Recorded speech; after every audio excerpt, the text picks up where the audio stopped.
Hello everyone, welcome to the third tutorial of Mathematica.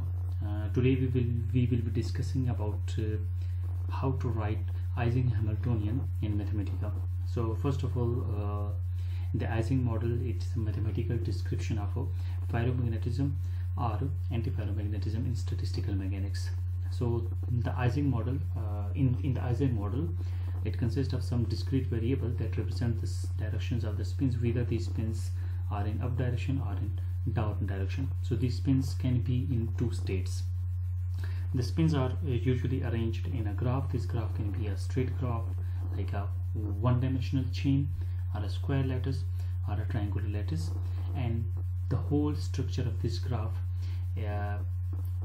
repeats itself so that each spin can interact with its neighboring spin.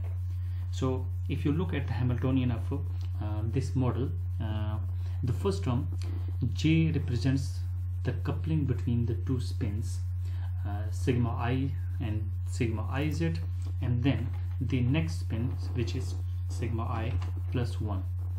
And then let's suppose these spins are arranged in any direction. It can be a straight line or a square lattice or a circular lattice.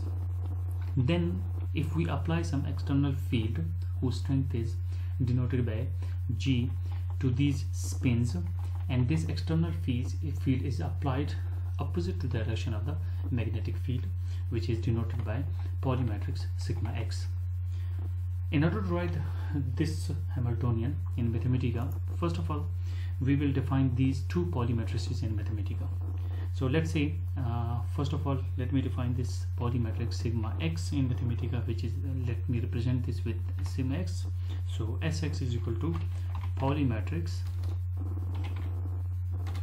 So if it is a x, this is a polymatrix, so it is represented by 1. So this is the polymatrix x. And then let me define the polymatrix Z, and then polymatrix. So if I write 2, it will be a polymatrix Y. If I write 3, it will be a polymatrix Z.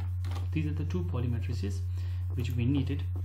And then for the third case, I will define an identity matrix of order 2 cross 2, because the polymatrices are also an order of 2 cross 2. So identity matrix of order 2 by 2. So if you write this 2, it means it will generate an identity matrix of 2 by 2. So we can see its matrix form as well. This is the matrix form of this identity matrix. In the next step, I want to write the Hamiltonian. Let me write this Hamiltonian for the Ising model. So in the Hamiltonian, first negative sign. This I want to write this J. Let me write this as a J. So I want to multiply this J. Let me write this for only for 2 spins. Let's say this capital N is equal to 2 spins. So if there are 2 spins, then we don't need. Okay, so first of all, for I is equal to 1, spin 1 will interact with spin 2. So what I will do, spin 1. So spin 1, when spin 1 is interacting with spin 2, then I cannot write these two matrices like this as Z. This dot is generally used for the multiplication of 2 matrices, but here these two polymatrices are multiplied by using a tensor product. So for the tensor product, I will write as a Kronecker product of these two polymatrices, which is the first one and then the second one. So the first spin interacts with the second spin, then plus strength of the magnetic field multiplied by Kronecker product. So here you can see that the magnetic field, let's say I is equal to 1, it means the magnetic field is applied to the first spin, which is sigma x. So in the first part, you see that we have taken the Kronecker product of sigma z and sigma z. Here we will take the Kronecker product of sigma x with the identity matrix in order to keep the order of this Hamiltonian same, and then plus again G and Kronecker product of for the second spin. So in the first place, I mean in the first spin, we will write an identity, and then in the second we will write sigma x. So here you can see that we have defined the Hamiltonian for the two spins for the Ising model.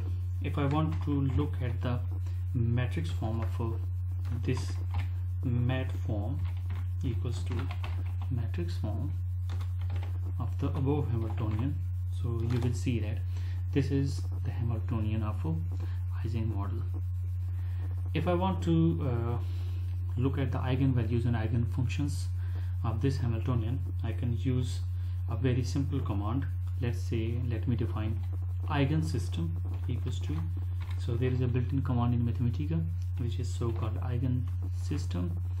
So you can use this as an eigensystem of Hamiltonian 1. So here you can see that this, the first part, it represents the eigenvalues of the Hamiltonian, and then the second part, it represents the eigenvectors of the above Hamiltonian. So since it is a 4x4 matrix, you will see 4 eigenvalues and 4 corresponding eigenvectors. Thank you so much. See you soon in the next video.